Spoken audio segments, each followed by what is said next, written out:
So it's 2020 and that's how y'all gonna do my girl from the Lady of the Lake? Okay.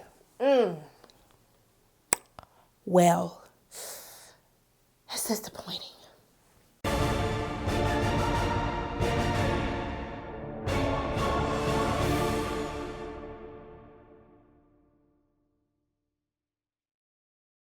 Hey everyone, it's Sharana from Pay Your Weight, and today I'm going to be reviewing the Netflix series Curse Season 1, which is now streaming on the Netflix platform. The series is actually based on a book of the same title, which was authored by Thomas Wheeler and illustrated by Frank Miller, which was published last year. And this book and TV show is a bold retelling of the Arthurian legend, which now in this series, it focuses on a young teen sorceress by the name of Nimue, played by Catherine Langford, who encounters a young Arthur, played by Devin Terrell, who is on a quest to find a powerful and ancient sword. So you guys, let me tell you a little bit about me, because I love anything dealing with King Arthur, especially anything with the Lady of the Lake. I remember I used to watch The Mist of Avalon back in the day when I was younger. Like all of that stuff, King Arthur, all of that gives me my entire life, okay? So I was really excited when I heard that Curse was going to be coming to Netflix. I couldn't wait to see what they would do with the series. And after watching season 1, I got a lot of mixed feelings about season 1 of Curse.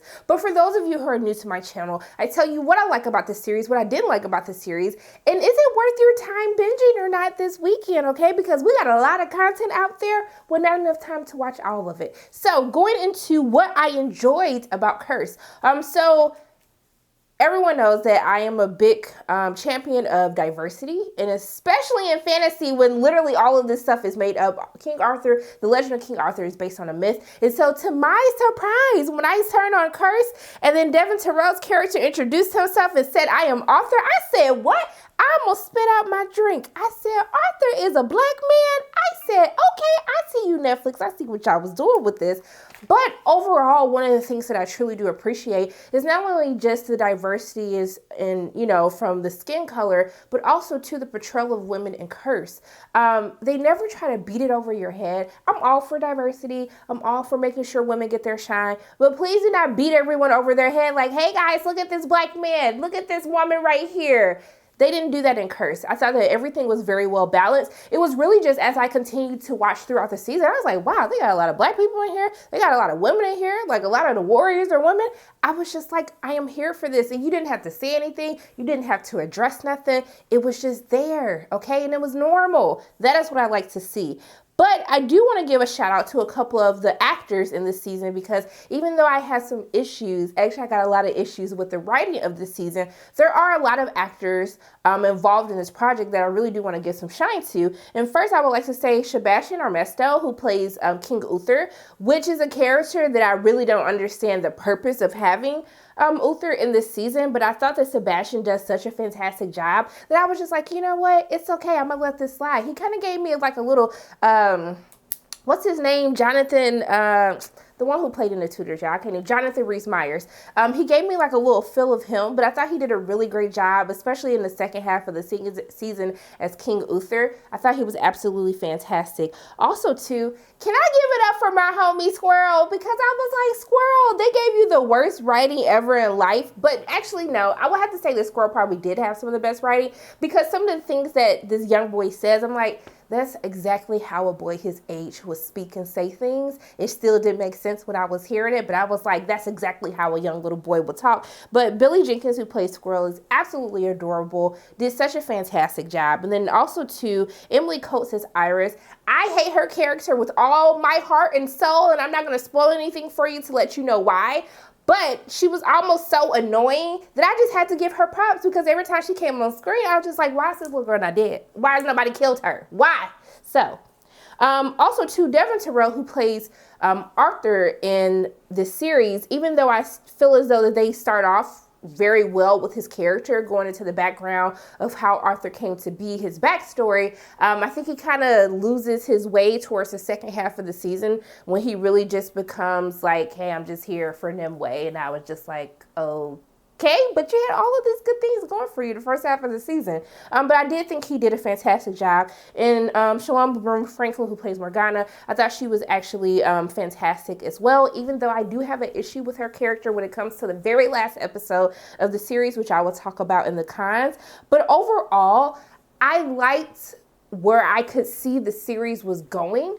I do think that the second half of the series is much better than the first half as far as grasping you and getting you into that binge mode. It took me about a week and a half to watch season 1 of Cursed, mainly because the first couple of episodes wasn't necessarily grabbing me as much as it would, where I would sit and like binge an entire show in one day. But once we get to the second half, the show kind of goes in the direction that I initially felt the show would have been going into, that is when the show becomes interesting.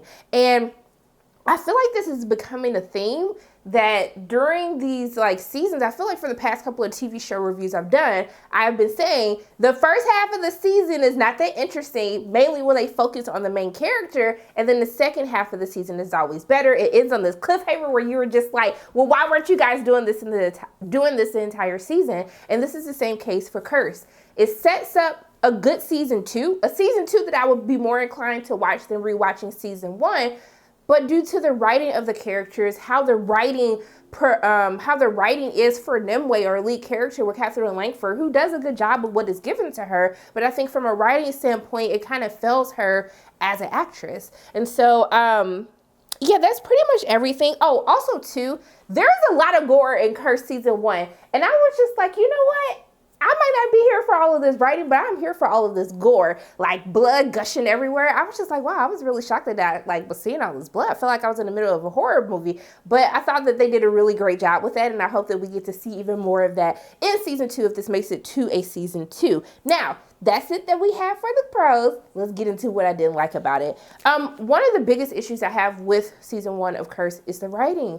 The writing is nothing that makes you interested in these characters in the first season. As I said, I became more invested in the supporting characters than necessarily with Nimue. And that's not because of how Catherine Langford portrayed the character. It's just while watching Nimue, she's this reluctant hero, or a reluctant heroine, and she has this sword of destiny, but doesn't know how to use it. And I was like, is she gonna get some combat training? Are we gonna show her what to do with this sword? And even when she has some of these settings where she does have to use the sword, where she does have to defend herself, I was kind of just like, it's just not entertaining to watch. It's not believable. It's kind of just like, give me strength and then you can do all this stuff. And I was just like, girl, explain it. Haven't made sense for me, honey. Haven't made sense. It just didn't look well to me. Merlin, played by Gustav Skarsgård, while I do like him, like the actor playing Merlin, is not until the last episode. And if you guys have made it to the last episode, and you get to like the last 15 minutes, I was sitting there like, so you mean my man could have did this the whole time, okay? You had me watching 9 hours and 45 minutes of this TV series, and my man could have been doing this the entire time. Would have changed the whole structure of the season, would have made it much more entertaining. The Merlin that we thought we were going to see, and y'all wait until the last 15 minutes to do what he did? I said, sir, what? Are you serious right now?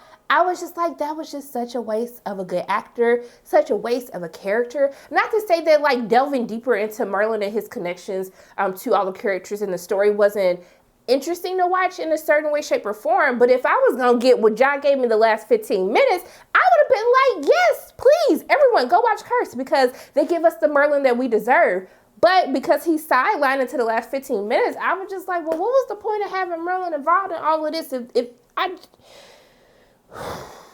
I'm still mad about that. So we're just going to move on to the next point. Okay, so pacing. Pacing is a huge issue with this series, because how the story is written, it kind of switches tone back and forth throughout the course of the whole season, maybe until the last 2 or 3 episodes, maybe. And I think that in a binging model, you have to give the audience something that's worth keep clicking the next episode. If there's nothing that's making me feel like, oh, I need to watch this episode right now, instead of the first couple of episodes, I was like, okay, well, let me go back and watch what I was watching before. I'll just watch another episode tomorrow before I go to sleep so I can catch up.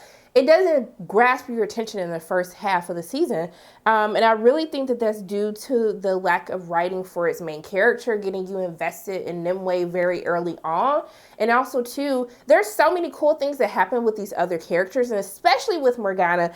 And it's kind of like in the last episode, you're expecting this big thing to happen with her character, and I was like, oh snap, and then you kind of get this reveal, but I was like, wait a minute, I wanted to see what led up to this point, and then they were just like, oh yeah, I did this. I said, sis, I wanted to see you do that. That was the one thing that I was hoping I was going to see in season 1, and y'all totally just said, no, it would have cost too much money to really show that whole sequence, so we just gonna tell you guys what happened. Like, are you serious right now? Like, I'm still bad about this, y'all. And then also, too, from a fight choreography standpoint, I do think that some of the sword fighting in this season looks very good. But there's something that the Weeping Monk does before he fights. He has to do this little mid-air somersault thing. Stop doing that, please. It looks tacky. It's all out of place. I started laughing. Like, the first time I was like, oh, okay, look at him doing little flips and stuff while he trying to kill everybody. And then every time he did it after that, I just started laughing. I was just like, this is so distracting.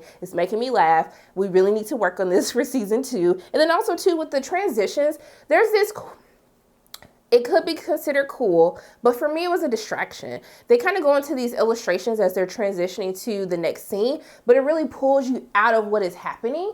And you're kind of just like, when is this illustration going to be over? So we could I could have just cut to the next scene. We didn't have to do all of this in the first place. But I think overall for me, Curse isn't a terrible show, but it's not a great show either. It's one of those shows where you can truly, because you're invested in King Arthur, you're invested in all of these characters like Merlin, Morgana, you're invested in just the myth and the story of what King Arthur has been over all of these years, over the countless TV shows, books, movies. It's an interesting subject that honestly I never get tired of. But due to the writing of the season, to the pacing of how this first season goes, I don't know if it would necessarily capture enough of the audience to make it to the final episode, where for me is when the series is at its best, because it's exactly what I thought that the series was going to be. And instead, I'm more excited for a season 2 than necessarily telling everyone that they have to watch season 1. But if you are a fan of King Arthur, I would definitely tell you to push through. The second half of the first season does get a lot better, and I think that it would leave fans wanting a season 2. I just hope that it really does make it to that point.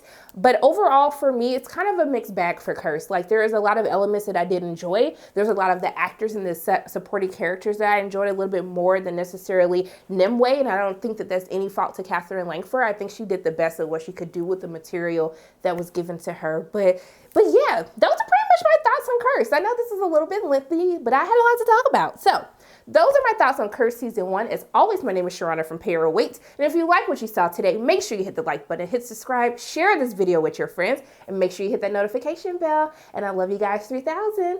And until I see you again, bye.